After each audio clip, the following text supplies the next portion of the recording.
বন্ধুরা আজকে আপনাদের দেখাবো মাইক্রোম্যাক্স Q465 হ্যান্ডসেট কীভাবে হার্ড রিসেট দিতে হয়। তো হার্ড রিসেট দেওয়ার জন্য প্রথমে যেটা করবেন, প্রথমে আপনারা পাওয়ার বাটন আর ভলিউম বাটনের প্লাস বাটন যেটা দিয়ে ভলিউম বাড়ানো হয় এটা চাপ দিবেন। তো আমি আপনাদের দেখাচ্ছি, পাওয়ার বাটন চাপ দেওয়ার সাথে সাথে আগে ভলিউম বাটনে চাপ দিয়ে কিছুক্ষণ ধরে রাখবেন। তো পাওয়ার বাটন আগে চাপ দিবেন, চাপ দেওয়ার সাথে সাথে ভলিউম বাটনের প্লাস বাটনটা চাপ দিবেন, চাপ দিয়ে কিছুক্ষণ ধরে রাখবেন। ধরে রাখার পরে পাওয়ার বাটন ছেড়ে দিবেন, শুধু ভলিউম বাটনের প্লাস বাটনটা কিছুক্ষণ ধরে রাখবেন।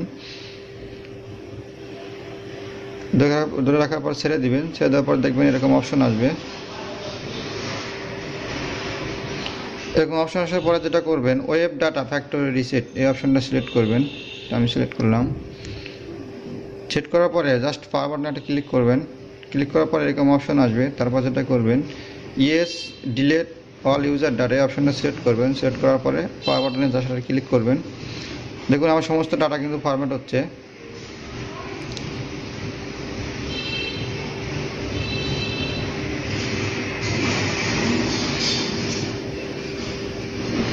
ফরম্যাটে কিছুক্ষণ সময় নেবে। তো ফরম্যাট হওয়ার পর এরকম অপশন আসবে। তারপর যেটা করবেন সেটা রিবুট করবেন। রিবুট করার জন্য জাস্ট পাওয়ার বাটনে একটা ক্লিক করবেন। ক্লিক করার পরে এরকম অপশন আসবে। চালু হতে কিছুক্ষণ সময় লাগবে, ততক্ষণ ওয়েট করবেন।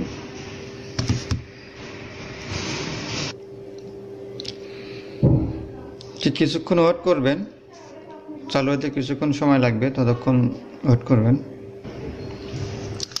দেখুন চালু হওয়ার পর এরকম অপশন আসবে। তারপর যেটা করবেন, ক্লিক করবেন, স্কিপ করবেন, আবার স্কিপ করবেন, স্কিপ এনিওয়ে।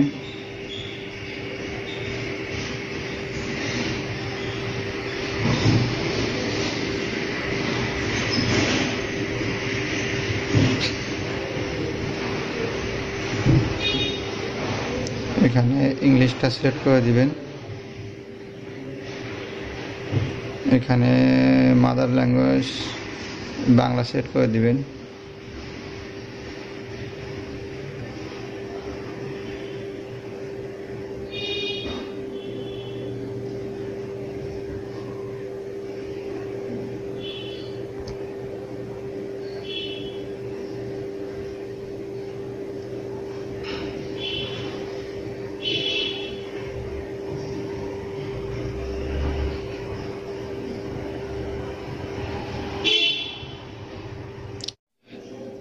তো বন্ধুরা দেখুন আমার ফোনে কিন্তু প্যাটার্ন লক দেওয়া ছিল, সেটা কিন্তু রিমুভ হয়ে গেছে। তো বন্ধুরা এভাবেই আপনারা আপনাদের ফোনের যে কোনো লক ভুলে গেলে খুব সহজেই সেটা রিমুভ করতে পারবেন। আর বন্ধুরা আমার ভিডিও যদি আপনাদের ভালো লাগে অবশ্যই সাবস্ক্রাইব করবেন, কারণ আপনারা সাবস্ক্রাইব করলে নতুন নতুন ভিডিও আমি আপনাদের দেখাতে পারবো। ধন্যবাদ, সবাই ভালো থাকবেন।